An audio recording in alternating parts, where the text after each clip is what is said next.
Okay, guys, what is going on? So, it's been a weird fucking day. And my ass fell asleep for around 30 minutes, and now I'm wide awake. I can't sleep. I nap. That's all the fuck I do anymore. Um,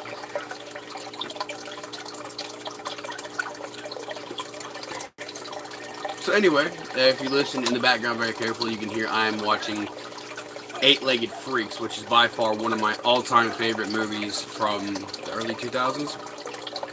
And yes, I absolutely love it. Even though it's my major fear is to be attacked and killed by a swarm of spiders or one or multiple very, very large spiders. It's a stupid fear, something that may not happen. I don't fucking know. I don't plan on going to the jungle. I don't think I have big spiders here in the city, but hey, you see how the movie goes? It could happen. So I'm just being fucking. I'm being weird right now. So anyway, this video topic is going to be about why I don't throw away aquarium water. Now, some of you are probably going to sit back and go, well, doesn't it start to smell after a while? If there's debris inside, yes, and that's exactly what I want to happen. I want you to come down in the room and be able to smell a little bit of stale water. Now, why do I want that? Because it attracts things. Now, what do I mean by that? If I go right now and I take aquarium water, there's beneficial bacteria living inside of that. Bacteria that I can physically not see without using a microscope. If I take that water and I throw in, say, some algae, and the algae starts to die, well, it starts to break down, it starts to rot. Then you get that musky egg smell. When you get that musky egg smell, that's when you start attracting things like infusoria, seed shrimp, cyclops. Somehow they end up inside of here. I have a container that was never once had anything other than tap water put into it from one of the aquariums. I just got looking at it, and I have all these cool little ass nematodes inside the water.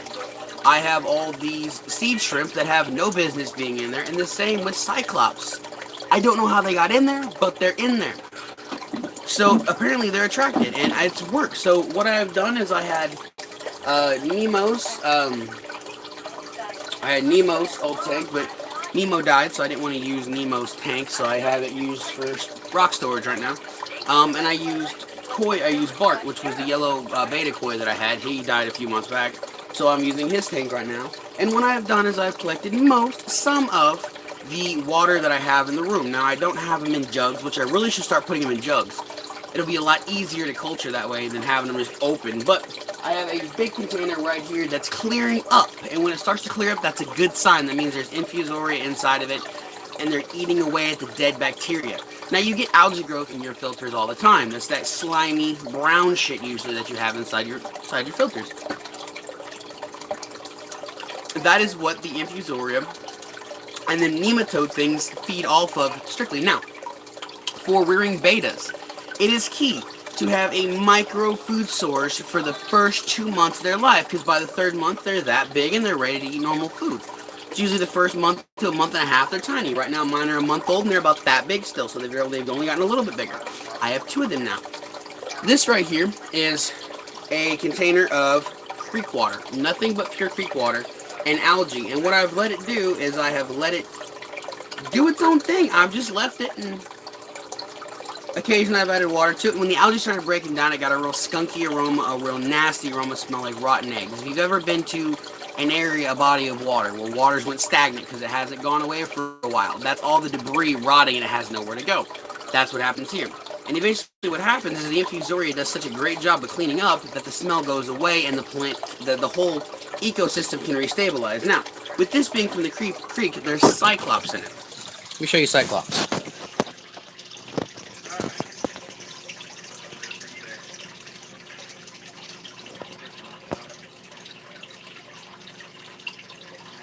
There one is right there.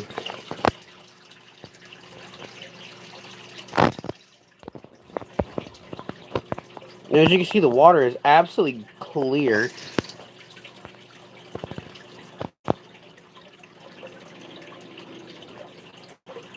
You see them all darting away now over here.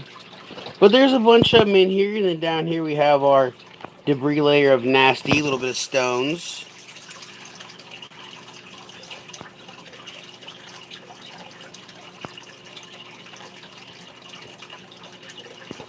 Sorry, this phone is garbage for focusing, but that's been the longest running. And then on top of it, as you guys may recall, I have a little pet carrier also full of water and broken down algae that smells really bad. Here it is. Look how clear that water is. And I could drink this water. It is so freaking clean. But what I have done is I have just thrown in actual algae, pond algae, and I've let it grow in here. I've thrown in land moss that I've turned to be aquatic, which is not hard. All you have to do is take it, scrub all the dirt off of it, and submerge it under dechlorinated water, and just wait, and eventually it'll start growing new sprouts, and then that's what you want. And when it starts to die, and the new sprouts continue, you end up with this left behind as the new sprouts break away. Now, it actually looks like this. It starts to look like that. Real green, real vibrant, real flashy. I've got some better versions of it here. Yeah, here we go. See how it grows these longer tubes? It's just so much better to deal with. And I'm actually going to shift this around since I have no use for it. And, oh, this water's skunky. That's a good sign. That means eventually what will happen is Infusoria will take over, and that'll create an entire ecosystem with the snails, and all I have to do is add some fish to it, and I'll be good. Whew! And what it is the aquatic moss that had just put in there starting to break down finally with the land moss. Now, it looks like Connie is pregnant again. She's got an orange patch on her side, which is a good indication.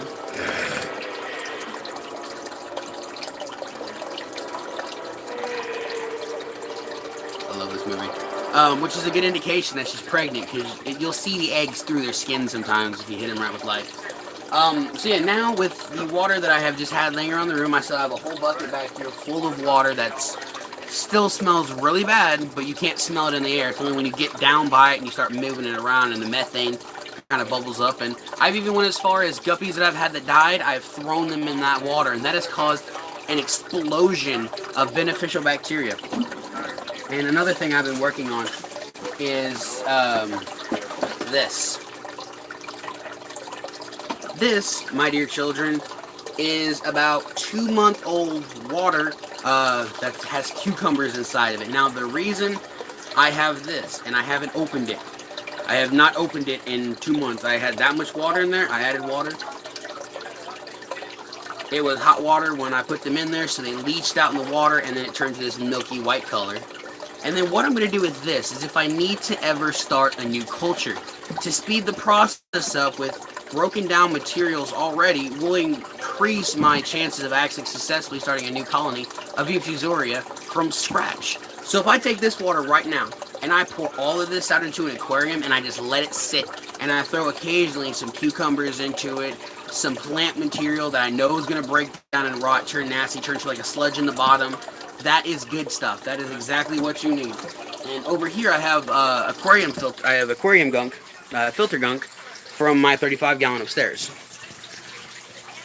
So as you can see under it. Now you see how it's floating. Usually this stuff is submerged, and you'll see in here, maybe, this is the exact same material. Enable flash. Here we go.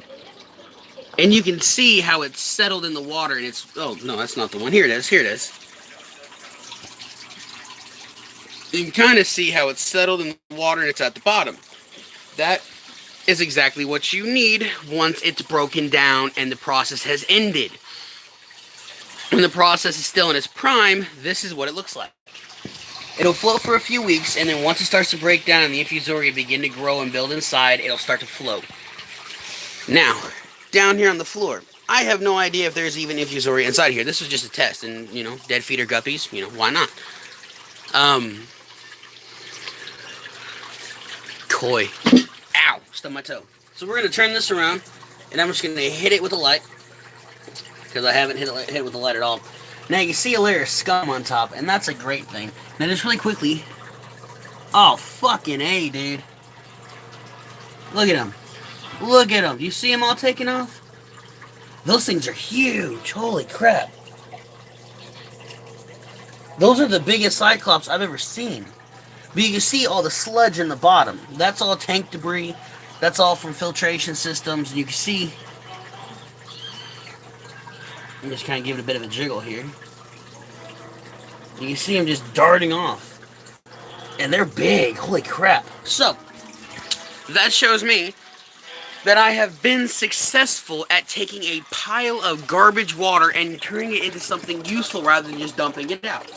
So on top of that, what have I done? Well, in here, this came out. I think it's leaking. I think there's a hole in it. God, I fucking hope not. I just started leaking. I poured some new water into it. So what I have inside of here is actually the water from the little 2.5 gallon I have, and you can see there's sludge in the bottom, and that's all the dirt and the nastiness that was left behind whenever I took all the rocks out. Because when I take the rocks out, I shake them out, and that breaks all the goo and gunk off of them, and it separates in the water and settles when I need it. And so when the siphoning process comes out, it's a little bit harder if I siphon versus pour out. The main reason it's harder is because I can no longer see what's under the sludge. So I'm sucking up little stones and things like that, and it gets a little irritating. But yeah, I can take this right now, and this is food. This right here is infusoria food. This is seed shrimp food. This is cyclops food. And I'm probably going to pour it into one of these containers over here. Now, my other phone is currently dead. But I have tricked out the baby beta tank with this whole system right here. I actually cut a chunk of this out for our focus. You know, I cut a chunk out. And then if we look very closely, we might be able to spot one of the babies. Bingo. See? And there's two of them in here. So with this right here, if I take this, since it hasn't settled, I just started these like 10 minutes ago. Not even, maybe 5 or 6. Now if I do this, you're not gonna see anything in here very well at all. And then you see there's gunk and there's food particles and other debris floating, and as if you look very carefully, if it'll focus, you can already see some seed shrimp and some infusoria darting around. And this is just from cultures that I have let aquarium water sit and just go bad. Now a lot of the time, yeah, here, look at all these there's all these little worms in here, you see them? This is what I was talking about, like nematodes.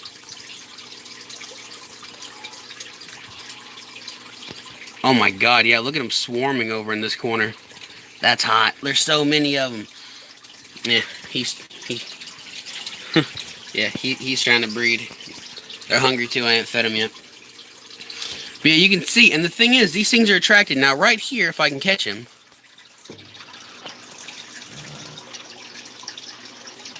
See that little thing in the bottom down there moving? That's a seed shrimp. I smell burning. Now that's a seed shrimp, and you can really start to see all of the... Yeah, see, that's a seed shrimp. You see how it moves? You see how it's round? Now see, there's none of those nematodes inside of this, but there's in this. And these things right here, yeah, look, they're just congregating around the light now. Now, I don't know how I got these or where these came from, but they came from filter material, so they just show up out of nowhere. Now, this little dude right here, I know nothing about. I know there's going to be stuff in it, obviously, because the amount of debris that's in here. And we have worms in here, too. And these are kind of bigger, actually. Look at this one. There you go. Look at them all. You can really start to see all the life. And the little bitty, tiny particles, those are all infusoria. Infusoria are absolutely micro. But just look at all these little worms. And every one of these are beta food. And that right there is another seed shrimp taken off to the right there.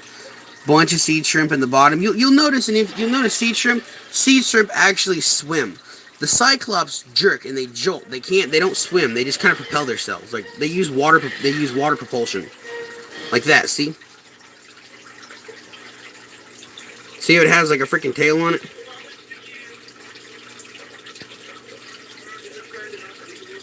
What the fuck is that? That doesn't move like a seed shrimp. And it doesn't move like infusoria either. That was a new one to me. But guys, this is exactly why I don't throw away my aquarium water from my fish tanks, nor do I throw away my filter material. And it's like, I can take this right now. And with this being as beneficial as it is, with the amount of life that's living inside of these, what I can easily do is, if and when it comes to feeding the betas, which is this is what I've been feeding my betas, I can go and just scoop up a cup of this material and pour it in. And I'm going to get more than plenty of food for both my baby betas inside of here. And in the future, I'm kind of trying to breed again. I've got everybody set up back here in their little 1.5 gallons. Their little 1 gallons, I mean. Delta is not doing so hot. She ended up getting some sort of fin problem. Some sort of fungus ended up grabbing onto her. And I keep treating her, and she's slowly, steadily getting better. I haven't got a good close-up on her, so I don't know really. See, yeah, she's got eggs. See how she's white towards the back of her? And look how round she is? She has eggs. But she's not getting bred. But yeah, look at her tail, look at her fin. You can still see a bit of, like, the, I don't know, fungus. It really ravaged her, and I absolutely have no idea where it came from or why it's even a thing. So I have these jungle safe tablets that are used for antifungal and things like that, and I've been putting medication in the water, first aid stuff, and it seems to be doing better because the process has stopped. So with the process stopping, that just gives me a great sign, and that shows me that, you know, hopefully she's going to pull through. And she seems spunky, and she's eating, so fingers crossed, guys, that, you know, she continues to stay here with us, because I'd hate to lose her and Nemo, because I done lost Nemo, which really sucks. And Delta was the second koi, and she was actually the first female that I bought. I bought a male, and then I watched Dexter's World and Simply Beta and a bunch of other ones, and I'm like, I want to try to breed betas. And I was successful at breeding betas, but I only have 2. So the second round, I have a lot more knowledge, and I know exactly what I need to do. A bigger space, more food, and I need to actually pay attention to them. I kind of forgot about him. I'm not going to lie. You know, I did. It kind of pissed me off when I remembered about him, and I only lost like 8 or 10 at that point. But the fact that Nemo started eating babies, and he probably ate about 20 or 30 by the time I figured out what was happening. I didn't even pay attention to the numbers drop. So yeah. So on top of that, we did have a loss in the collection today. We lost our male Molly. The sailfin Molly, the one I like so much. I don't know what happened. I don't know why he died. There was no... She pays his balls. I love that part.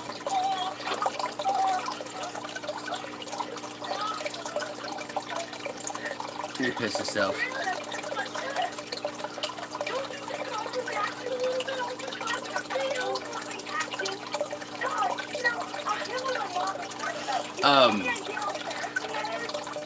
I forgot what I was talking about. Oh yeah, the mollies. He had no damage to him and nothing like that. So he ended up being fed off to the turtle, because when I found him, he was already stiff. And he was kind of listing in the water a little more than usual, and he was sitting more like this, so I wanted to keep an eye on him, and sadly I didn't for a little bit, and he ended up dying. Habernatus orbis, the jumpers. I fucking love these things.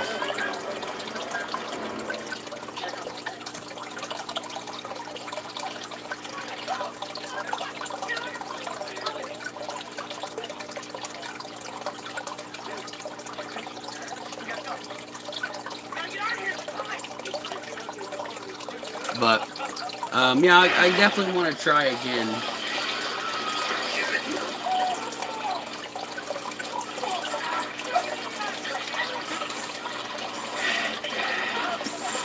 So I'm definitely going to try again, and I pushed all the females around my koi beta because I really want him to breed, and I want the females to be receptive. My females are small except for Delta, and Connie's getting bigger.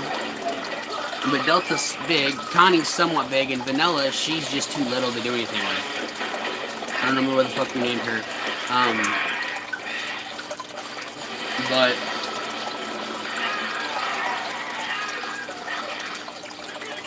if when it comes to breeding betas, if you're, you guys can watch with me. If your females are too small, your males will be aggressive towards them. If your females are too big, the males won't breed with them. It has to be an equal relationship. So she has to be a little bit small, but nothing small, you know. So if your male's like this, you don't want to put him with a female like this. You want to put him with a female close to his size. So to breed Bart, I'd have to put Delta with him, which is a possibility. I really would like to see a blue koi beta. I'm trying to get a blue. And then I'm going to buy a, they're these betas and they're solid yellow. And I've thought about taking that and breeding a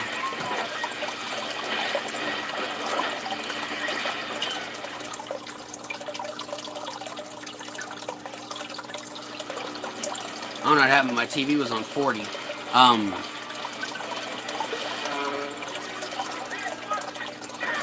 I thought about taking and breeding Bart to Delta, and that would give me the blue effect that I would really want on a Koi Beta, the red with the blue.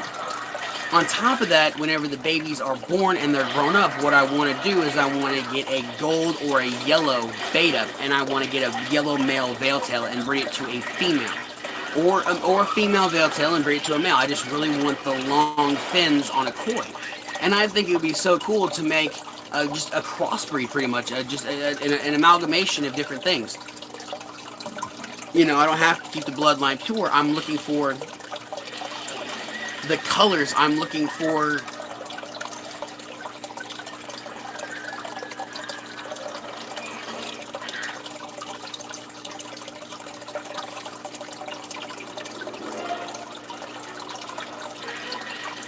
the fish that I had in my head as a dream a few months back, whenever I picked him up and I saw him with Delta. So I'm thinking the red and blue, and he does have blue flakes on him already, which is absolutely cool to me. And I got to thinking about how the blue and the red would contrast each other with the white, and he's with his red on top of that. He's got like 3 different colors on him anyway. He's got blue patches, they're little blue scales. He's got white, he's got black, and he's got red, and he has a little bit of silver on the end of his tail. So he's got a really cool pattern on him. So he has 5 different colors on him. So if I can get them two to breed and get one that's blue, red, and multicolored, one I picked that's going to look really nice to breed, whether it's male or female, and then I go pick up a gold veil tail. Now, that seems like a cool combination to me to try to get a gold veil tail Koi Beta, or a butterfly Koi.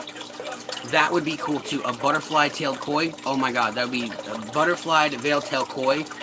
I mean, that's a butterfly tail that sticks off, but long and droopy, like a king's, like a orchid crowns. Like that would just look so cool to me. So it's like a veil tail on steroids. So we would still have the shape and then have that, but that's all in the future. That's speculation. I am gonna write this down so I don't forget it. Oh, he also has green on him, and he has white on him, too. It's really cool, but he's such a cool fish, and I paid 16 bucks for him. And originally what I was going to do was, since I had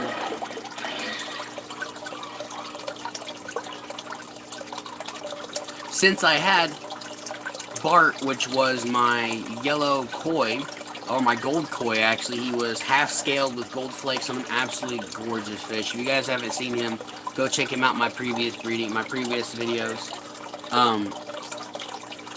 But I was wanting to eventually breed him with one of the offsprings of Delta and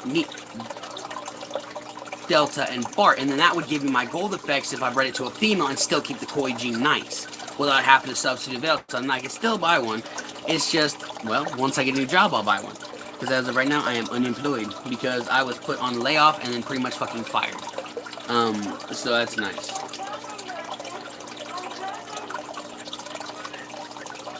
So, yeah, that's what Chewy does. I got conjunctivitis in both my eyes. I couldn't see. I had to go into work. I had to tell them. They sent me home. I had to get paperwork from the doctor. I went and got paperwork from the doctor. I brought it back to Chewy. They told me they have to wait till after Christmas, and they called me. And then it was like a week and a half after Christmas, 2 weeks after Christmas, and I get an email saying that the paperwork wasn't good enough and that I had to redo it. And then I had to come back into work and do it. And it's like, I can't make it to fucking Chewy. And then it turns out they had already put me on layoff because I ended up calling in and being like, corporate, what's going on? They checked my name. I was on layoff. So I'm still technically employed, but I'm not employed, if you know what I mean. I'm on layoff, so I'm a little pissed off about that, so.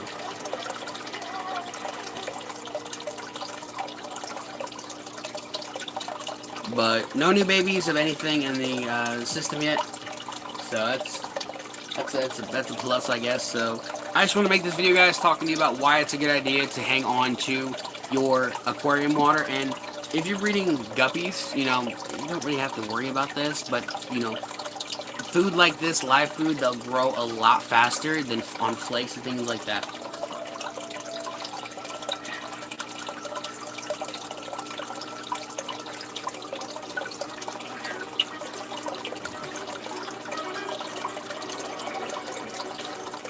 And which I thought I would have to feed my babies live food too. You guys hear that? Like somebody hit a can. But being in this tank, they already had all the live food they needed, so they grew pretty quickly. In fact, they're in with the breeders now. It's only been a month or so. And I decided I was going to take flake food and put it in there with them, and I crushed it up really fine, and they sunk to the bottom. They came rushing over eating it, so I don't have to feed them anything like that. I just feed them the flakes now, or the shrimp pellets, which I crush up really fine, throw it in there, it soaks up water, and they peck at it. And then from there, they get the protein they need and the, all the other crap minerals they need, and they're good to go. But I'm really hoping that these two betas survive, because these are going to be super Dumbo half moons.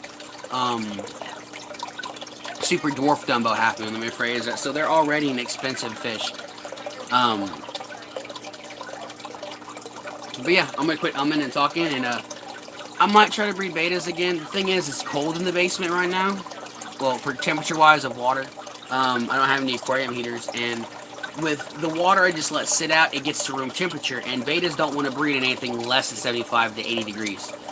So, when I had my old heater running before it blew up on me, well, not blew up, it just kind of went out on me, I had a tub sitting on top, and the top of the heater would get extremely hot around 85 degrees, so I set the water up, I set them on top of it, and that caused them to breed. So that's how I was successful at breeding. So I think this summer I'm gonna have a higher chance of breeding. And then I got to thinking to myself just now, and I didn't think about this. It's like, what if you are successful at this? Where the fuck are you gonna put them all? You're gonna have to start collecting bottles now, because Jesus Christ, I mean, if I breed 5 or 6 betas at a time, I'm leveling up with 1,000, 2,000 babies, and when those grow up, I can keep the females together. They won't fight when they're together. It's when you separate them that they'll fight when you put them back together, because they're already acquainted. And when you take them away and then you put them back together, they're no longer acquainted. They don't know each other. But males, you can keep them together, and they won't fight whenever they're babies and juveniles. And when they're kept together, when they're growing up, they won't fight. The tail nipping will still happen, but it's not full-on like murder fights. At least that's what Dexter's World says. So if it's not true, you go yell at him and fuck off of me. So yeah, guys, on that note, I'm going to get back to collecting some water from this culture back here with those monster-ass cyclops in it. And move all kinds of stuff around in the room up here and make room for potentially one more of these tanks, which I'll have to wait till tomorrow to get it.